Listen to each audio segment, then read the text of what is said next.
रायगड जिल्ह्यातून एक भीषण अपघाताची घटना समोर आली आहे।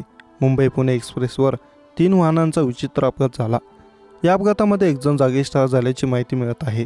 या अपघातामध्ये वाहनांचे मोठे नुकसान झाले आहे। कारमधील 2 व्यक्ती या अपघातामध्ये बचावलेत। मुंबई पुणे एक्सप्रेसवर झालेल्या अपघातात एक जणाचा मृत्यू झाला। अपघातामध्ये कारचा चक्काचूर झालाय, पण कारमधील 2 जण बचावले आहेत।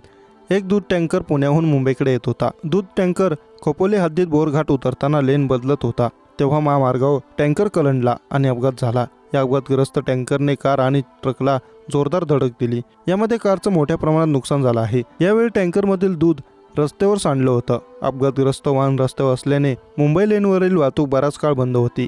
अपघातग्रस्त दूध टँकरचा चालकाचा या अपघातात मृत्यू झाला। खोपोली पोलीस, महामार्ग पोलीस, IRB यंत्रणा आणि अपघातग्रस्तांच्या मदतीसाठी टीमने त्वरित बचाव कार्य सुरू केलं आहे। दुपारी 12 वाजेच्या सुमारास ही घटना घडली। अपघातग्रस्त वाहनांना बाजूला करीत इतर वाहनांना रस्ता मोकळा करून दिला आहे। त्यामुळे आता मुंबई पुणे एक्सप्रेसवर वाहतूक सुरळीत झाली आहे। 3 वाहनांचा अपघात झाला आहे। या अपघातात एका व्यक्तीचा मृत्यू झाला असून टँकर लेन बदलत असताना त्याने कार आणि ट्रकला धडक दिली आहे।